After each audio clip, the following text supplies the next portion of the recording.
Bye, Kyle. Kyle, raise your hand. So what we're going to do today is use what we know about vector-valued functions. Let's get started. Use what we know about vector-valued functions, differentiation, integration, etc. to describe motion in the plane and in space. And we do not always have to interpret a vector-valued function as describing motion in space. It can be helpful to wrap our heads around what the vector-valued functions represent, but it's not necessary. But that's what we're doing today. So we're going to for today, we're going to let R of t, this vector-valued function, x of t I hat, y of t j hat, oops, t plus z of t k hat, be a position vector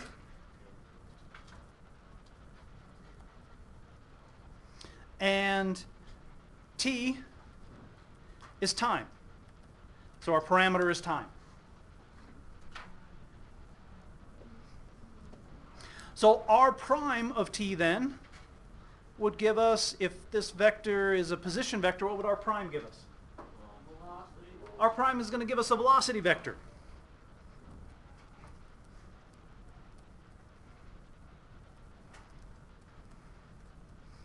And often we write the velocity vector just as v of t.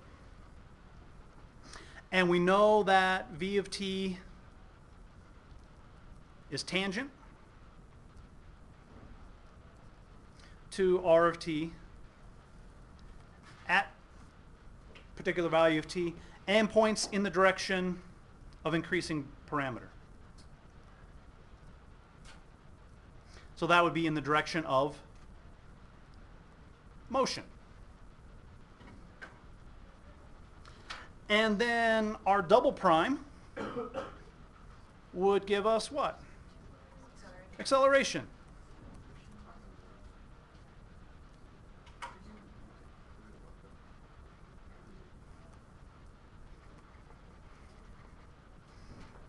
And we usually write the acceleration, or often we'll write the acceleration a of t. The speed is, how do we find the speed? Magnitude of the velocity, so absolute value of r prime, or the magnitude of r prime. And the scalar acceleration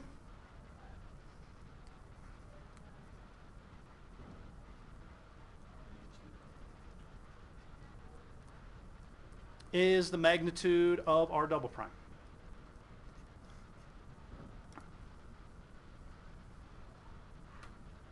So what we want to do next is take this interpretation, our classic example of motion in the plane or in space is projectile motion. So we're going to describe projectile motion. Is everybody good with this idea? Yes. Is it one of those cases where t has to be greater than 0? Yes, we're saying time is positive. So in any case, we have these times positive. Yes.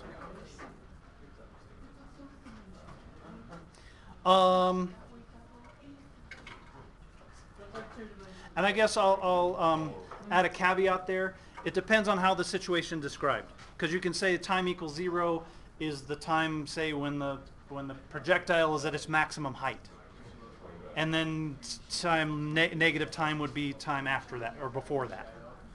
Projection. Projectile motion. All right, so we have some assumptions for our projectile motion that the way that we're going to use it. Assumptions. We're close enough to the surface of the Earth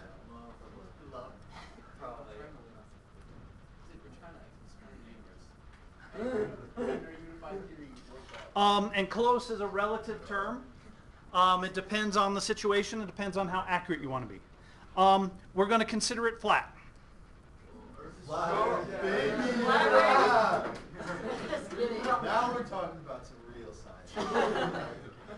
All this physics mumbo jumbo. So we're saying that the scale is small enough that the curvature of the Earth affects our calculations to an extremely minimal amount. So we're going to consider it flat. And this close and this flatness, again, it's a relative thing. It depends on how far a projectile is going to when you don't want to consider the Earth flat. If we're talking a few hundred yards, that's a pretty good assumption. If we're talking a few hundred miles, maybe not. The force, we're close enough to the Earth that the force of gravity is constant.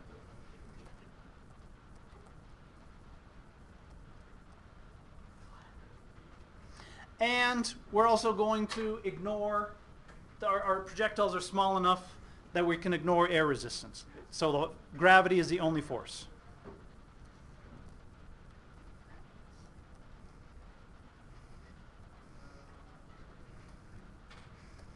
So we're not talking about air resistance, we're not talking about any other stuff going on. Any of these other things that we add to projectile motion makes the work much more complicated. And instead of just finding derivatives and integrals, you end up solving various kinds of differential equations, which can be more or less complicated depending on your assumptions. All right, so here is a diagram of what we're starting with. We have we're starting at some point x0, y0. We're firing a projectile, some kind of projectile, with some initial velocity. And we're firing that projectile at some angle from the horizontal, theta. So in the plane, with these assumptions, we can say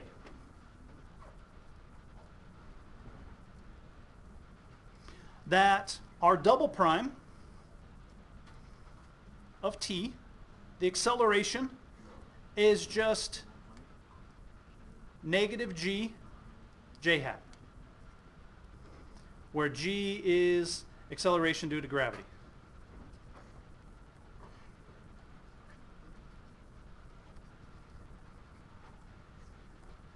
Which we're assuming is constant.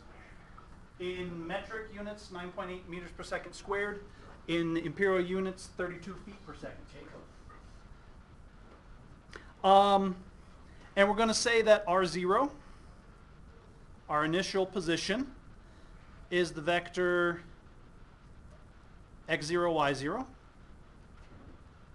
That's our initial position vector. And R prime at t0 is v0. Well, from our diagram, we can write v0 in component form. So we can say that v0 is the vector, the magnitude of v0, cosine theta, comma, the magnitude of v0, sine theta. So that would be our initial velocity in component form. All right, so we're going to integrate.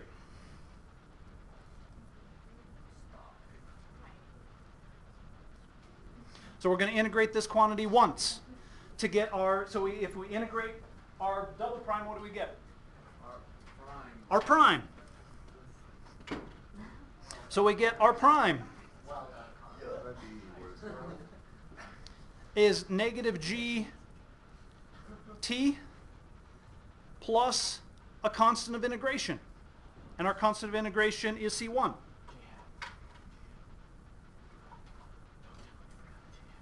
Oh, thank you.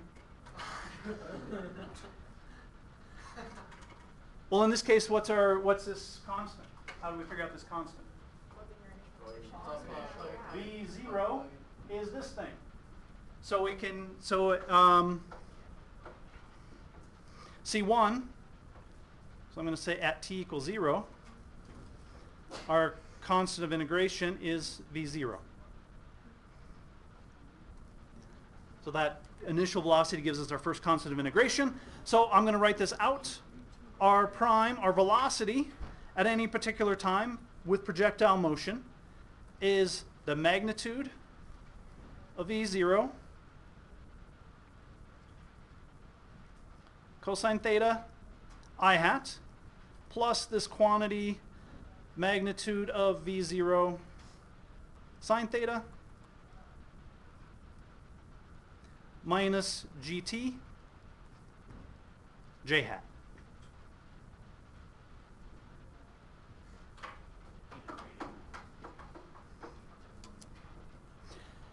And now we're going to integrate again.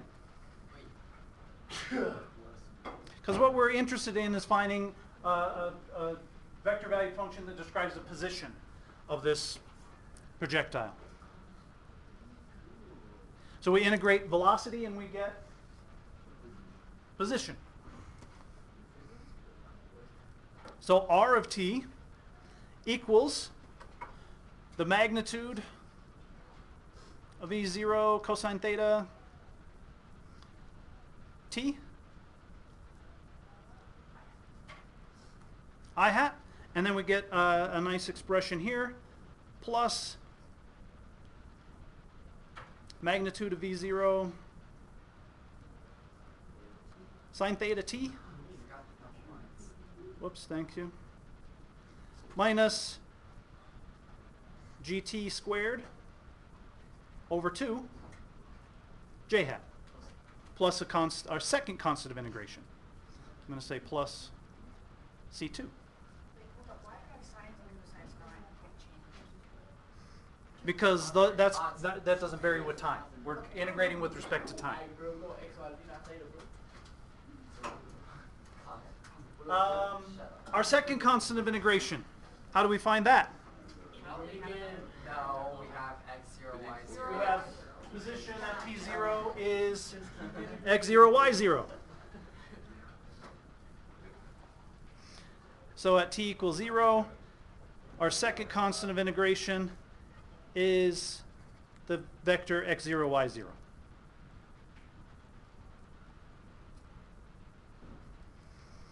So we can substitute that in, and finally we have our vector valued function that describes the position for projectile motion close to the surface of the Earth.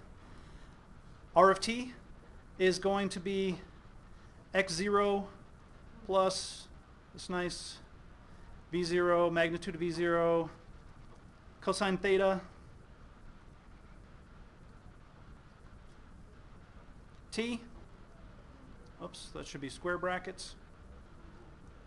I hat, and then we have a longer expression for the j hat component, y0 plus the magnitude of V0 sine theta t minus gt squared over 2, and that is our j hat component. Often we say that x0 is 0. We just define our initial x position, our origin of our coordinate system. So x0 equals 0, and we say that y0 is the initial height, h0. Just to make things a little easier. Now, if you've taken physics, if you are taking physics, you've worked with projectile motion before, usually problems that have to do with projectile motion are going to involve some kind of simultaneous equations. Because you have two equations, you have your x component, you have your y component. Depending on how the problem is set up, you're going to have two variables. Usually time is one variable. You might have your initial velocity as a variable. You might have your angle as a variable. You're going to have two variables. So somehow you end up solving systems of equations. So we might have a situation described. We might want to find the maximum, the time when the thing reaches its maximum height. So that's going to involve The height is the y component, finding a derivative of the y component and setting the derivative equal to 0, something like that. We might want to find the time when the object hits the ground. That's going to be when the height is 0.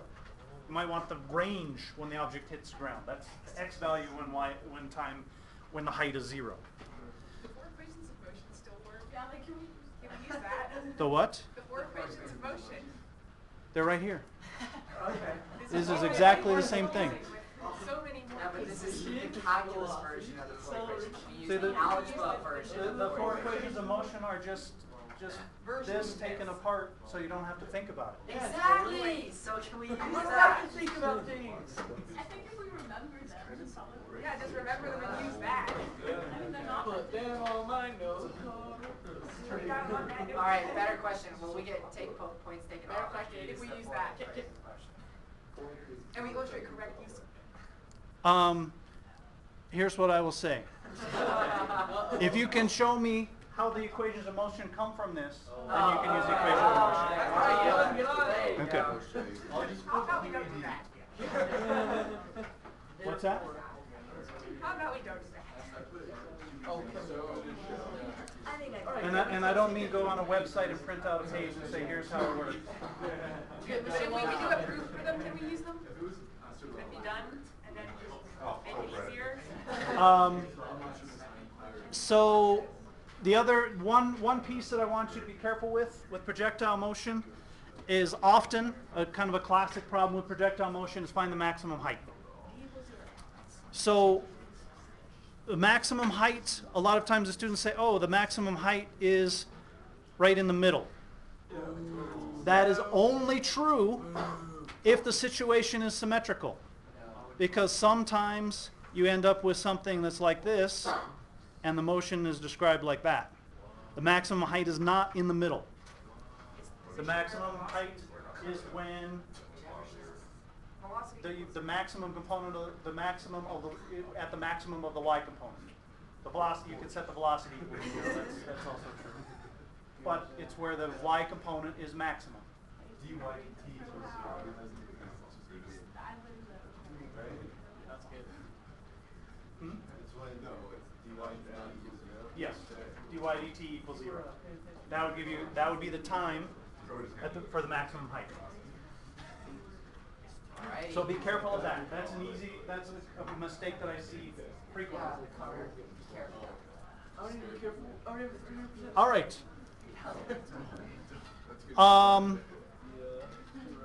I remember when I was in education, when I was getting my education degree, and we had to write a lesson plan.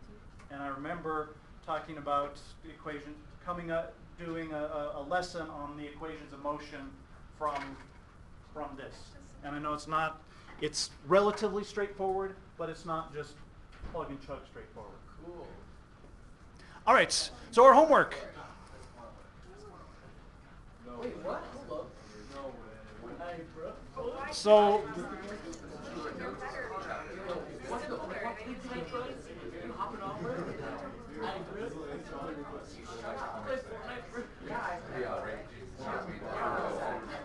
Rainbow